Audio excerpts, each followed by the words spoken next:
Whitetail Advantage presents Mysteries in the Timber, unexplained encounters from the wild places. In the deep woods where shadows stretch and silence grows heavy, stories emerge of ghosts, cryptids, alien abductions, and hunters who vanish without a trace.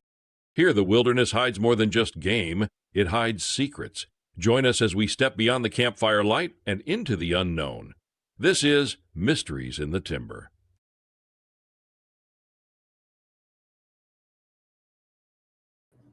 What is going on, everyone? Thanks for tuning in. Episode 2, Mysteries of the Timbers. I just want to, big shout out to Whitetail Advantage for helping produce this show. But no long intros. Let's get into it. All right. So tonight we're going to dig into some backwoods, some bizarre, some downright bone-chilling. I'm your host, John, and today we're taking a hard turn off the main trail and into the dark timbers. I mean, real dark. Tonight's episode is a special one. We're doing a dive into 3 true stories of hunters who walked into the woods and they were never seen alive again. No tracks, no clues, no explanations. They just vanished, as if the whole forest swallowed them whole. There's no Bigfoot stories, or these are not Bigfoot stories. These are not alien abduction stories. These are real cases, real people who packed their gear, kissed their families goodbye, and stepped into the woods just like any of us would to go out on a nice hunting trip. The only difference is these guys never came back. So, crack a beer. Go ahead. We need one. Crack a beer, pour a whiskey, sit back, and just enjoy the show. All right, so the first story is the case of Carl Buck Jensen. He's from Montana in 1983. Carl Jensen, friends called him Buck, was a 42-year-old seasoned elk hunter. Just like most of the guys that we have on this podcast or on our show, the Whitetail Advantage, they just could have been any one of us. A 42-year-old seasoned elk hunter, the kind of guy who could field dress a bull in under an hour and still have time to fry up some bat straps before sunrise. Montana Fish and Game used to joke that Buck knew the Bitterroot Range better than most of the biologists who worked out there. This wasn't reckless, he wasn't reckless. He wasn't a novice. He was the kind of hunter who double-checked his compass, even when walking a trail he'd hike 20 years. So he's pretty much just like any of the hunters that are a part of the Whitetail podcast or any one of us. You know, we always go into the woods thinking that it's just going to be an easy hunt. The hardest part's going to be dragging that deer out. And I'm pretty sure that Buck probably thought the same thing. But on October 15th, Buck headed into the Bitterroot Wilderness to hunt solo, something he'd done a dozen times. He told his wife, "I'll be back Sunday, same as always." But Sunday came, and Sunday went, and Buck never returned. When he didn't show up for work Monday, his boss called the sheriff. Within 24 hours, the biggest multi-county search Montana had seen in years was underway. Search teams found Buck's found Buck's truck parked neatly right off the trailhead. Inside of it were his thermos, so his cold weather gear, the remains of a sandwich, and a handwritten note listing the drainage he planned to hunt. So he did what we always talked about: leave a plan. Let someone know where you are. Everything looked pretty normal. But once it entered the drainage where he was hunting, nothing. No footprints, no boot tracks in the mud or the snow, no dropped gear, no sign of a struggle, no blood. It was like he never walked into that forest. A week into the search, trackers found something strange. On a steep ridgeline overlooking the drainage, a lone .308 cartridge casing, recently fired. But Buck's rifle wasn't there. No body, no struggle, no sign of an animal attack, just a single casing. Later on, one of the searchers said that it looked like someone had fired a warning shot into thin air. To this day, Buck was never found. No stall, no clothing, no gear. The official case remains open but cold. And that's, if you follow along with like David Politis of the Missing 411, the Bitterroot Mountain Range is notorious for people going missing. I know that on our other podcast, we have a guy who's been on a couple times and friend of the show. He actually hunts out there. So I don't know. He's probably of that age where he might even remember this guy.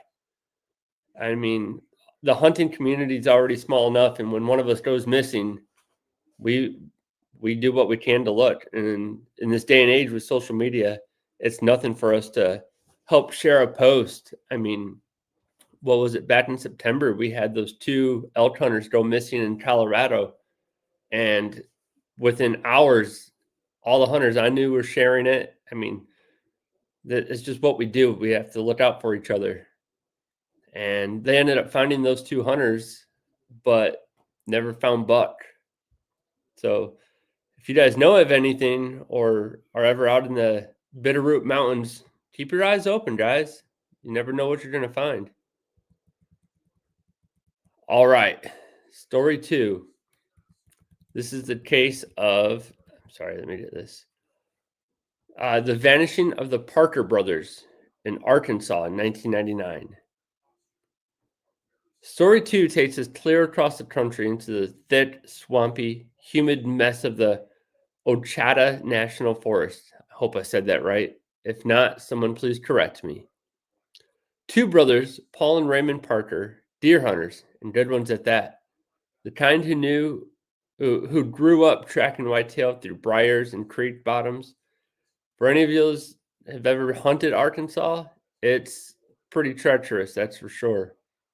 Lots of, I mean, you can be in northern Arkansas, lots of just thick timbers and forests, and you get further south and lots of ag fields. I mean, it's all sorts of different terrain. But it was November 6th, 1999, the opening weekend of rifle season. The brothers parked their truck along the Forest Service road, grabbed their rifles, headed out before sunrise. And that's another thing with elk hunting, like our first case with Buck. He probably didn't go in before dark because there's no sense. You want to get into it, start blasting at sun up and see what you can find and move during the daylight hours. Deer hunters, on the other hand, we'll have a stand set where we want to go, or maybe these guys were just doing a drive, or maybe they had a spot in mind. But typically, whitetail hunters will go in at dark and sit up before the sun gets up. Well, their plan was they're going to split up, planning to meet back at the truck around noon. Noon came, and there was no brothers. By 4 p.m., the family called the authorities to search. Searchers quickly found the tracks, 2 sets of boot prints, just off the service road. The prints led deep into the woods until they didn't. About a mile in, the tracks simply stopped, just ended and disappeared. Searchers said it looked like the men had just stepped into the earth and vanished. Then things got weirder. About 200 yards past where the tracks ended, search dogs began acting strangely, whining, refusing to go forward, circling back. Some refused to continue at all. A deputy described the area as still, dead still. No birds, no wind, no insects. The woods felt wrong. 3 days later, searchers found something even stranger. The brothers' rifles, both. They were leaning neatly against a tree, just side by side, completely clean, no mud, no blood, no fingerprints, as if someone had wiped them. But there were no footprints around the tree, not theirs or no one else's. So it was as if these rifles were placed. I mean, I don't know. They were just placed there, or they materialized there. and no tracks around it. I mean, we've all done it where we're walking, you got to do something, you lean your gun up against the tree. And I know people who've walked away, forgot it, but there's always tracks. You can always turn back around and follow the tracks back to that tree. But in this case, there was none. And that was impossible. But there it was, 2 rifles against a tree with no tracks. The sheriff eventually called off the search after 2 weeks. The official cause of disappearance was listed as unknown. We have a trend here. To this day, the Parker brothers' bodies have never been located. Their rifles remain the last physical trace they left behind. Now, say there was footprints, right? That would, you'd follow them, figure out where they're going, do it that way. Chances are a decent hunter isn't going to forget his rifle. And if he does, he's definitely coming back. I mean, that's a given. All right. Story 3. This is our final story. And then we'll get into different theories and what, most likely could have happened, out to the most wildest out there tinfoil hat wearing theories. All right. Our final story is the most recent and easily the most unsettling.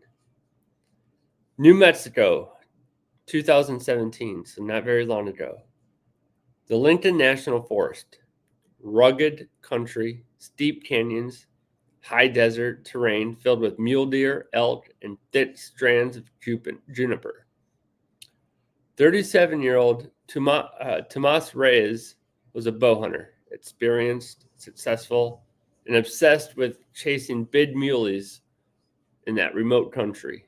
I mean, who can blame him? That right there is God's country, and you're chasing New Mexico elk and muleys, and man, that's a dream hunt right there. On September 14th, he went out to scout and hunt early season deer.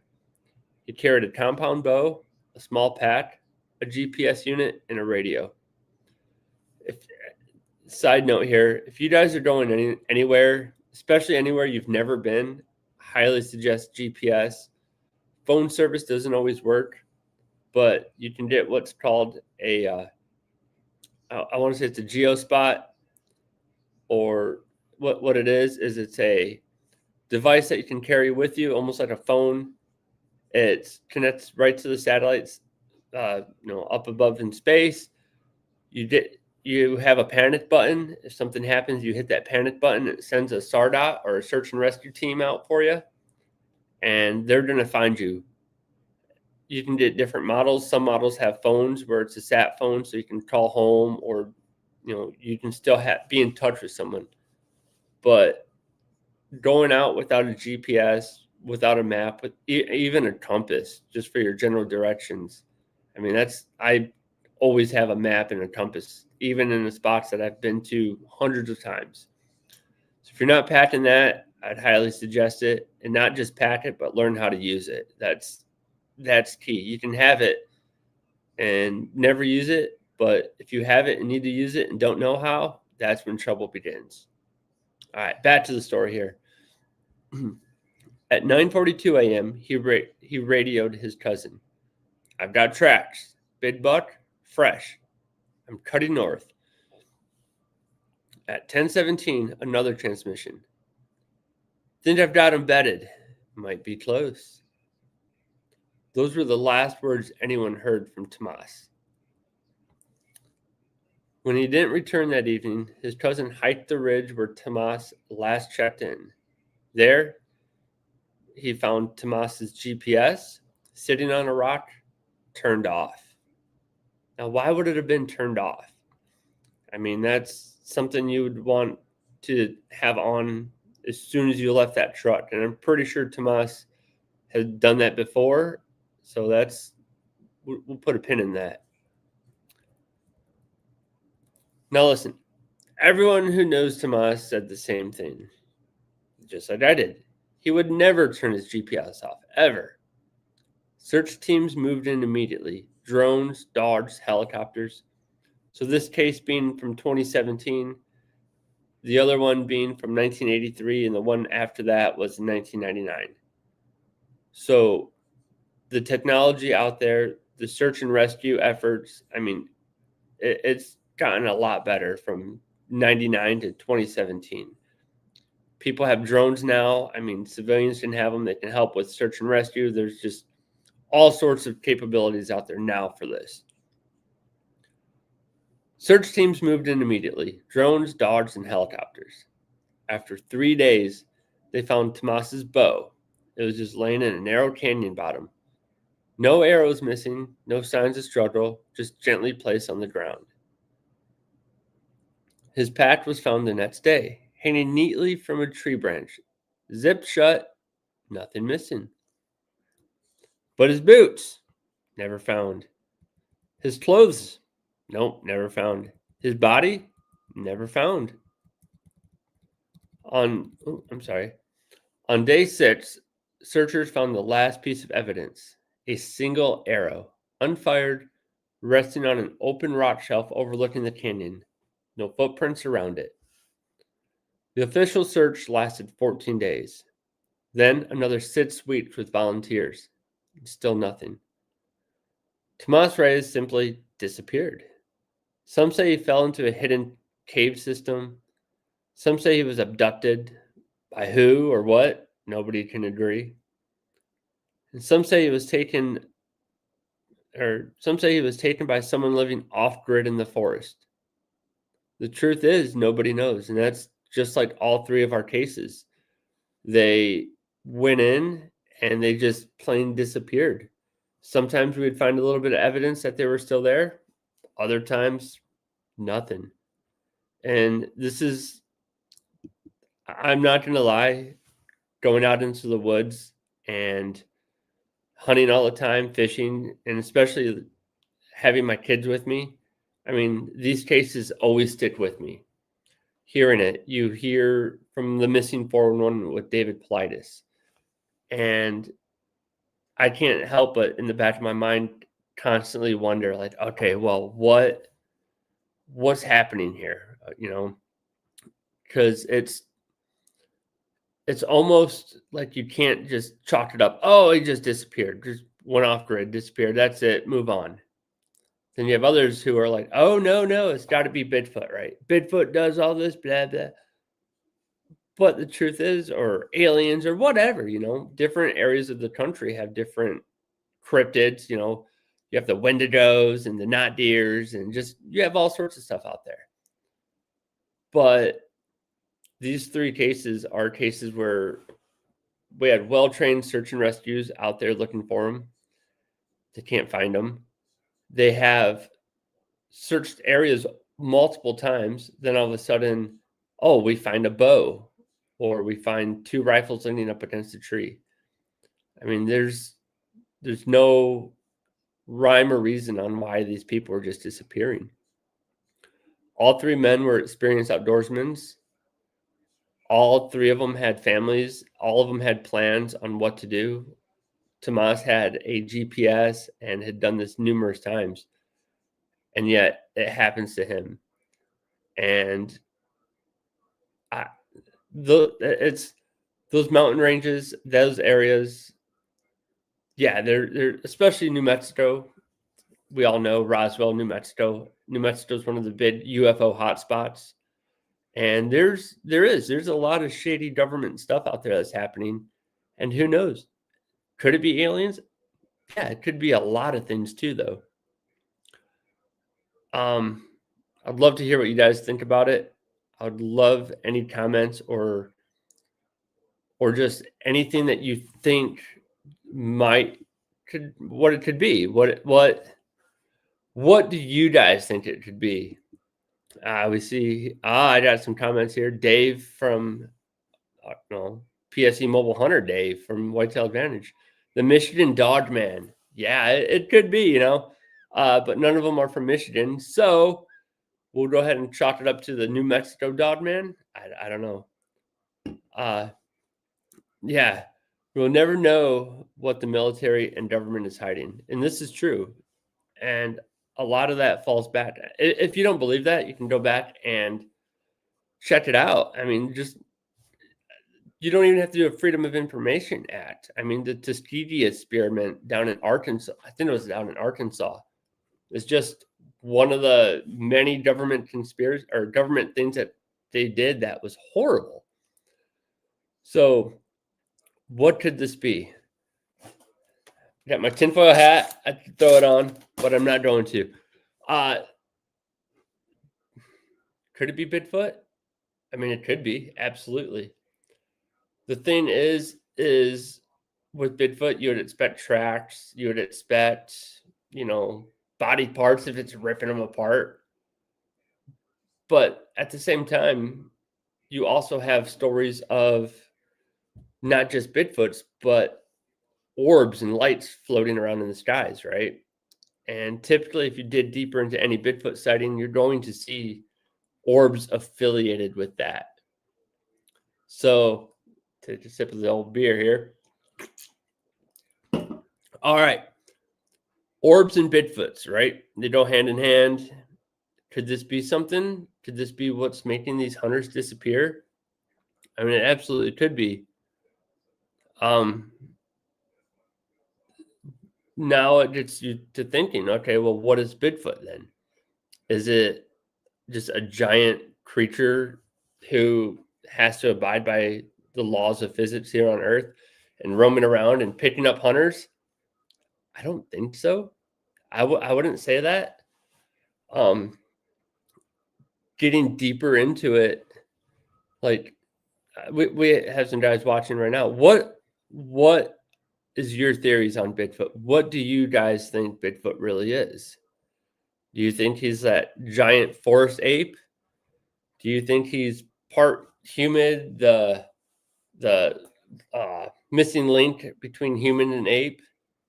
I mean, it could be a lot of stuff. Personally, I feel like Bigfoot is almost like a forest protector. So you have big God, even the Bible has it. Big God, or big God, little g gods. Like the angels or the lower end gods looking over the different realms. Maybe Bigfoot's just a forest god. Maybe he can disappear and reappear and vanish into that ball of light and float around, and he's just doing what he can to protect the woods and the forest. And maybe these hunters were a victim of that. I mean, is that any harder to believe than it could be a UFO flying over and abducting them, or a government silent Black Hawk flying around picking these dudes up and running tests on?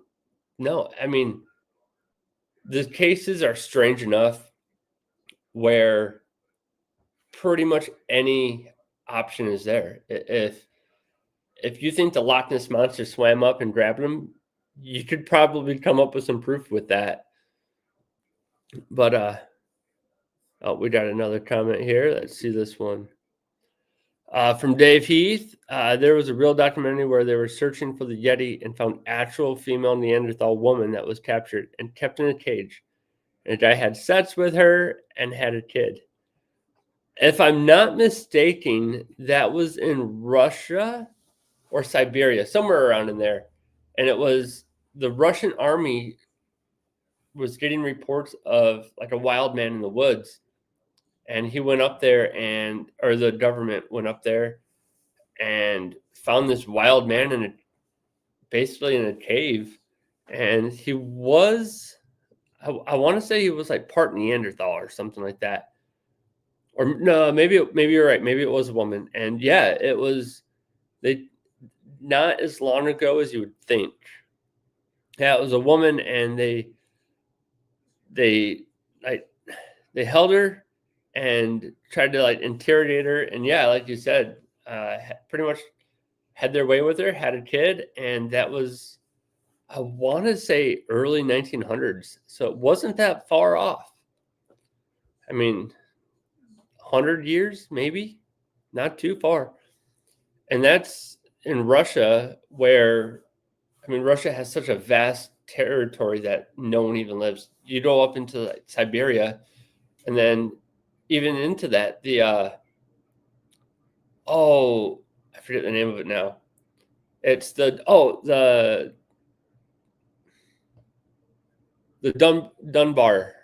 Dunbar Pass, I believe is the name of it. It's a case where I want to say it was 7 campers or hikers went out camping, or they went out hiking out there, and then all sorts of horrible things happened. And later on, there was no survivors. When a search and rescue team went out there, when they never made it back, they found all of their bodies, and it was a horrible event. Almost as if an avalanche came and just crushed these people. And people had their eyes ripped out and tongues removed. I mean, it was a brutal thing. And the Russian government never, I think they chalked it up to, it was a local tribe out there that hated other outsiders coming in. And they said that they were the ones that killed all of these hikers and campers, and just washed their hands of it, walked away. After talking to the people that, well, not me personally, but the documentaries I've seen on this, going out there and talking to the people that live out there, the locals were all like, no, we're a friendly group. We don't want to deal with, when we see people, we tell them not to go in these areas because of our traditions not to, and why they don't. It's a sacred area. There's things out there, the forest creatures or whatever it is, they're out there. We don't go out there. We stay safe. They went out there. They pretty much died. Well, they did die. But yeah, I mean, guys, there's a lot of weird stuff out there. The stuff that goes on out there that we don't even know about. I mean, we hear stories of Bigfoot and aliens and Dogman, and I mean, we have a spot here in Michigan that we can go to, and it's the Paulding Lights. I don't know if you've ever heard of that. It's a light where, I mean, they have, it's on my Google Maps. You can go right to it. Just search Paulding Lights in Michigan, and you can drive right there. And it's a spot where you can park off the road, and you get out and you walk down this trail, and it's a clear-cut trail, probably a couple hundred yards. And there's always normally there's a light that floats out there, and you watch it for a little bit, and it zigzags, and then over time it just disappears. Well, I know that there's a couple teachers or professors from Notre Dame that came all the way up there to study it, because they were thinking that it was the lights reflecting off the road and coming up and hitting the ice crystals and whatever. I'm not a physicist, but after taking some measurements, they realized, hey, that can't be it, because the road's not even facing that angle, that's facing this way. So they were stumped. They had no idea what was going on. And I have a buddy that lives pretty close to there. I asked him about it because I was going up there and I wanted to check it out, and he refuses. He will not go. And it took a couple beers, but I finally convinced him. I was like, hey, why not go? And there's two different people who live in this world like I live in, with the Bigfoots and the UFO conspiracies and the tinfoil hat stories and stuff. You have knowers and you have believers. Me, I'm a believer. I have never seen anything. I think I would like to, see a Bigfoot walking around while hanging in a tree, deer hunting. That, to me, that'd be pretty cool. But then you have the knowers who absolutely know without a doubt that they're there because they've witnessed something, they've seen something, they have experienced something. And my buddy who lives up there, he experienced something. And you could tell as soon as I brought it up to go out there, he's like, nope, not going. And after a few drinks, come to find out, when he was in high school, him and his friends all went out there like anyone else would. And just like hundreds of other people, thousands probably, he saw the lights. And he's just, he was obsessed with it. He was constantly looking. And when they were leaving to go home, he just kept looking up, and he said that the lights followed him. And he said the lights followed him all the way to his house, which is 40 minutes from that site. And he said every time he went outside, he was seeing those lights. And he's like, never again. I will never do that again. And this guy is not one of the ones that would just blow smoke up your ass just to tell you a story. And so whenever he was telling me this, I'm like, okay, I will not ask him again. Now, does that make me want to go back up there even more? Absolutely. I don't know what you could do differently about it, what you could do to protect yourself from it. I mean, we all go into the woods with our bows, rifles, pistols. I mean, I bow hunt, I conceal carry at the same time. But a floating light, I don't think any of my, 9mm rounds would stop that. A 10mm, 12 gauge, whatever. I don't. I mean, who knows? Maybe it's a giant lightning bug that no one has found yet, and it's just they were drawn to him. I don't know, but yeah, it's pretty crazy. So we got a comment here. This is Shane. There's a light like that down the road from me. And yeah, absolutely. There's reports like that all over the state of Michigan. Shane being another hunter from Michigan here. But yeah, they're out there. And what's crazy is this day and age in 2025, we still have no idea what they are. I mean, someone can be like, oh yeah, it's ball lightning, or oh, it's swamp gas. Because back in the 60s, I think it was, with Project Blue Book, everything was always swamp gas. I want to say they did over like 300 investigations, and majority of them were swamp gas, and I only think a handful were actually unexplained, and that was Hynek who had done that report with was it not the OSS, the Air Force Strategic Operations or something like that, is who he was working for as a civilian scientist. If you don't know Alan Hynek, he was the main guy on that, and I want to say it was his son who actually worked with Spielberg with Close Encounters of the Third Kind. He was actually using some of his dad's information from his old Blue Book cases to help with that movie. So that's just a little nerd insider for me. I'm full of that useless information. Oh, we got another one here from Dave. They actually have a Russian Roswell too, with weird shit going on all the time, unexplained stuff. Yeah, they do.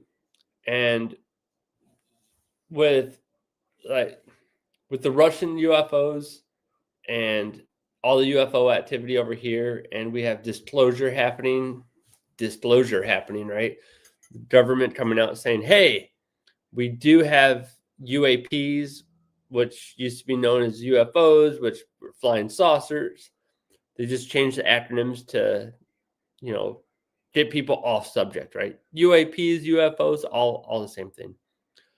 And I was listening to a show the other day, and they were talking about UFOs and UAPs, and who knows about it, right? The president's in office 4 years, 8 years. Out of those, we'll just say 8, right? Out of those 8 years, his first 2 are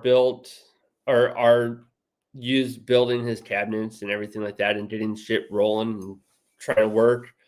The next year is where he might implement a little things and do some stuff. The next 2 years are him trying to get reelected. Now he gets reelected. The last 3 years of his presidency, he just wants to leave a legacy, right? We're seeing that now. But that being said, should the president be read into some of these secret programs with UFOs, with Bigfoots and stuff like that? No. Why would he? First of all, it would be plausible deniability. He had no idea what was going on. He's signing paperwork, and all this stuff's going off in the corner or off in some giant warehouse where he doesn't know what's going on. And that's great. But then I'm like, well, who would know? Who would know most about UFOs and what they have or what their capabilities are, stuff like that. And it got me thinking, well, communist China has one ruler, and it's that family dynasty where they are controlling everything. So would they know? Absolutely. They would probably be read into everything because it's one family running that entire nation, where we have a talking head every 4 to 8 years. And then I got to thinking maybe Russia, because once Putin took over, if you guys don't know, Putin was a member of the KGB for the longest time, actually up until he became president. So that dude knows where the bodies are buried, if you know what I mean. So would he know? Absolutely. And then you have other countries like Argentina who are just completely open about their UFOs and what they see in their reporting. And it makes you wonder, like, okay, well, what else do those countries know? So will our country ever know as much as them? I think there's people in our country that do, but who are they? I don't think they're the people we think they are. I think they're the ones who are pulling the strings, who are getting politicians to do what they want them to do. They're just, we have our billionaires that we see all the time. I think that these people, I know the Majestic 12, they're called sometimes, the families. I think those are the ones who actually run it. And I think they're the ones who know what's going on with all of these aliens, and not only that, but like Bigfoots and just everything. Yeah.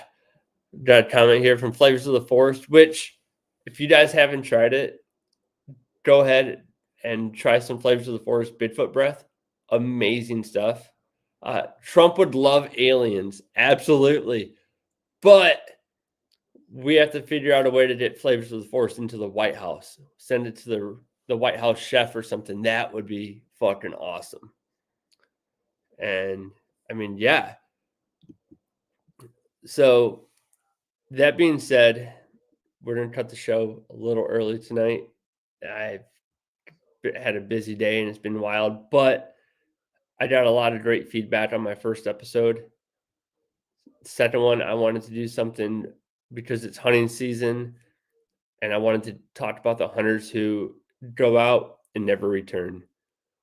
So that being said, guys, listen, if you're going to go out and hunt, I mean, I'm going out tomorrow to hunt. I'm not leaving my compass alone. I'm keeping my compass with me. It's in every single one of my packs. I bring it with. I have a phone. People know where I'm at. Just make sure you do those things.